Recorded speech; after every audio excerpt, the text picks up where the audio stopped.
تخيل كده تعمل فيديوهات قصص دينية تحقق منها مشاهدات كبيرة تقدر تعمل منها دخل بالدولار. فانت دلوقتي تقدر تعمل قناة دينية بتقدم محتوى هادف وليه قيمة. الأول عشان كنت تعمل محتوى كده كنت هتحتاج وقت طويل ومجهود، لكن دلوقتي هعلمك تعمله من الصفر للنهاية بالذكاء الاصطناعي وفي 10 دقايق بس.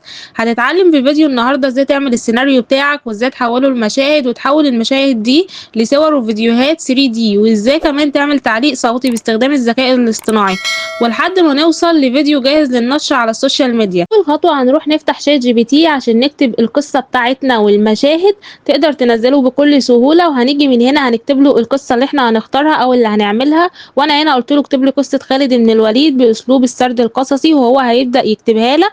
وبعد ما يكتبها هنبدأ هنطلب منه إن هو يحول لنا لمشاهد زي ما احنا هنشوف دلوقتي مع بعض في الفيديو. انت بقى تقدر تختار أي قصة انت عايزها، ومهم قوي في القصص الدينية انك تقرأ ورا شات جي بي تي عشان تتأكد ان كل حاجة مكتوبة بالطريقة الصحيحة. وزي ما انتوا شايفين كده هو بدأ يكتب لنا القصة بشكل احترافي جدا، ومهم جدا جدا تقرأها، بالذات الحاجات الدينية اهم حاجة انك تقرأها. تمام. هو بعد ما خلص لنا القصة هنيجي هنا بقى عشان نحولها لمشاهد. وزي ما انتوا شايفين قلت له اكتب لي برومت باللغة الإنجليزية لكل مشهد مع الحفاظ على تفاصيل الشخصية في كل مشهد، وأريد أن يكون كل مشهد بأسلوب ثلاثي الأبعاد كرتوني. وهو هنا هيبدأ يكتب لنا وهيقسم لنا المشاهد زي ما هنشوف مع بعض اهو. بدأ اهو يكتب لنا كل مشهد منفصل عن التاني، وهو محافظ على كل التفاصيل اللي فيه، وعامل لك برومت عشان تولد الصور المشاهد دي.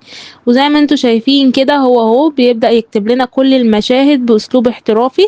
تمام. هو هنا كتب لنا 9 مشاهد، انت تقدر انك تطلب منه يعمل لك تفاصيل اكتر وتعمل برومتات اكتر من كده. تمام. زي ما انت حابب بقى على حسب المشاهد اللي انت حابب تعملها في الفيديو بتاعك. وبعد كده هنروح نفتح اي متصفح عندك على الجهاز، وهنكتب هنا في خانة البحث اسم الموقع ويسك اللي احنا هنعمل من عليه صور، وكمان تقدر تعمل من عليه فيديوهات. واول نتيجة هتظهر معاك هتبدأ تضغط عليها بالشكل ده. وموقع ويسك احنا كنا اتكلمنا عنه قبل كده، هو موقع مجاني بالكامل. الاول كان عشان تستخدمه كنت لازم VPN، لكن دلوقتي بقى يشتغل بشكل مجاني. الموقع جميل هنستخدمه النهاردة في انشاء الصور بتاعتنا. الموقع نتائجه خرافية وتقدر تعمل من عليه عدد لا محدود من الصور والفيديوهات. هتبدأ تضغط هنا عشان يفتح لك الواجهة دي، ومن هنا بقى الواجهة دي هنقدر نعمل من عليها الصور بتاعتنا، ومن هنا نقدر نعمل الفيديوهات، بس احنا هنستخدمه النهاردة في انشاء الصور. هنيجي هنا نختار المقاس بتاعنا سواء تيك توك او يوتيوب، انا هختار مقاس اليوتيوب طبعا. تمام. وهتيجي هنا بقى دي خطوة مهمة، شايف الرقم ده؟ انت لازم تقفل القفل ده عشان يحفظ لك الرقم السيد ده ويفضل معاك الشخصيات ثابته في كل المشاهد. وبعدين بقى الخطوه اللي بعد كده هنروح لشات جي بي تي وهنجيب البرومت الاول بتاع المشهد وهنكتبه بيست هنا وهنقوم بعتنه له. وهو مفيش ثواني هتلاقيه عمل معاك الصور زي ما انتوا شايفين بالشكل ده، والنتيجه طالعه خرافيه و3D زي ما انا طلبت منه بالظبط. تمام. لو ما عجبتكش النتيجه تقدر تعملها تاني، وبتيجي هنا تنزلها من السهم الصغير ده.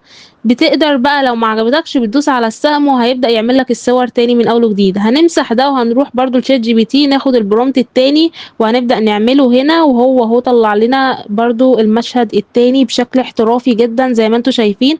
الموقع سهل وبسيط ونتائجه تحفة قوي. انا هنا اهو خلصت كل المشاهد بتاعت القصة بتاعتي بكل سهولة، والموقع بيديك انك تقدر تعمل صور بشكل لا نهائي زي ما انتوا شايفين كده. تقدر بقى لو النتيجة ما عجبتكش تقدر انك تكررها تاني، الموقع ما فيش اي مشكلة بيعملها لك تاني بكل سهولة. زي ما انتوا شايفين بقى على حسب عدد المشاهد بتاعتكم بتفضلوا تعملوها والنتائج بتطلع حلوة قوي. زي ما انتوا شايفين كده قدرت اعمل كل ده. الخطوة بقى اللي بعد كده هنروح عشان نحول الصور دي لفيديوهات. نقدر نحولها من خلال الموقع او نقدر نحولها من موقع تاني، وفيديو النهاردة احنا هنحولها من موقع تاني. تبدأ تنزل الصور من على الجهاز زي ما قلت لك من السهم ده، وبعدين هنروح نفتح الموقع التاني زي ما انتوا شايفين وهنسجل دخول عليه بالشكل ده، وهسيب لكم رابط الموقع تحت في الوصف. هنا بقى ميزة الموقع عندك كذا اوبشن لتسجيل الدخول، واحنا هنسجل النهارده بايميل مؤقت. هنروح نفتح تمبل عشان ناخد منه الايميل المؤقت وهناخده كوبي بالشكل ده وهنروح نحطه في الموقع. تمام. زي ما انتوا شايفين كده اهو. وبعدين هتعمل باسورد. تمام. وهتبدأ تدخل على الموقع بكل سهولة. الأول الموقع هتدوس هنا هيقوم باعت لك كود، هتروح تاني على تمبل وهتاخد الكود بتاعك، تمام، وهتلاقوه اهو بعته لك في البوكس اللي تحت ده، هتبدأ تاخد الكود. ميزة الموقع ده ان هو بيفتح بإيميل مؤقت، يعني تقدر تفتحه بكذا إيميل عادي جدا وتعمل من عليه فيديوهات بشكل احترافي وعدد لا نهائي بقى براحتك. هناخد الكود اهو كوبي وهنروح تاني للموقع، هنكتب له الكود بالشكل ده، وبعدين هندوس هنا الموقع كده خلاص تسجيل الدخول تم بشكل صحيح، هيفتح معاك بالشكل ده، بيديك 130 كريدت عند كل مرة بتسجل دخول فيها. بقى هندوس هنا عند الخطوة دي عشان نعمل الصور بتاعتنا الفيديوهات، زي ما انتوا شايفين هيفتح معاك الواجهة دي، ومن هنا بقى هنحول الصور بتاعتنا لفيديوهات بكل سهولة. تمام، هتيجي عند الخانة دي كده اللي انتوا شايفينها دي، وهتبدأ تحمل له الصورة اللي احنا لسه منزلينها على الجهاز بالشكل ده، ومن تحت هنا بتكتب البرومت وبعدين بتكتب جنريت. طب البرومت اكتب اني برومت؟ البرومت في جات جي بي تي اللي احنا عملنا منه الصورة عادي، وتقدر تسيبه كده. هو عمل لنا الفيديو زي ما انتوا شايفين، تعالوا كده نشوفه مع بعض، هو مفيش ثواني ويبدأ يطلع لك الفيديو. النتيجة احترافية، هنقدر بقى ان احنا نعمل كل فيديوهاتنا بالشكل ده، ونتيجة الموقع جميلة جدا، تقدر انت تخش وتجربه بنفسك. تمام، هنيجي بقى عشان نحمل له الصورة التانية، زي ما انتوا شايفين كده هنبدأ نحمل له الصورة التانية على الجهاز الخاصة بالمشهد، وبعدين هنروح لشات جي بي تي ونكتب له البرومت، وممكن زي ما قلت لك تسيبها له من غير برومت عادي وهيطلع لك برضو الفيديو بشكل احترافي. تمام، زي ما انتوا شايفين كده اهو معانا الصورة والفيديو، هندوس تحت جنريت وهو عمل لنا الفيديو بكل سهولة. تعالوا عشان نشوفه برضو مع بعض. نتائج الموقع هتعجبكم قوي، وميزته كمان انك هتقدر تسجل عليه وتاخد عدد كريدت بشكل مجاني. فالموقع جميل جدا، والكريدت بتتجدد معاك كل يوم الساعة 12. هتبدأ بقى تدوس على السهم الصغير ده وهيبدأ ينزل معاك بكل سهولة. هنبدأ بقى نعمل المشاهد بتاعتنا بالشكل ده زي ما انتوا شايفين لحد ما نخلص الكريدت، وبعدين هتكون القصة بتاعتنا اصلا خلصت. تمام، وبعدين عملنا المشهد التالت اهو. بعد بقى ما تخلص الكريدت بتوعك ممكن تسجل وخروج وبعدين تسجل دخول بإيميل تاني بكل سهولة، والموضوع سهل جدا، مش هياخد منك 10 دقايق بس انك تنشئ فيديو وهيبقى جاهز للنشر معاك على اليوتيوب او على التيك توك. وانا هنا اهو عملت مشاهد كتير زي ما انتوا شايفين كده، والنتائج بتاعت المشاهد تحفة قوي. تمام، وبرضو هتنزله هنا من السهم ده وهينزل معاك بكل سهولة زي ما انتوا شايفين كده. وانا هوريك دلوقتي انا من خلال الموقع قدرت اخلص كل مشاهد القصة بتاعتي بكل سهولة.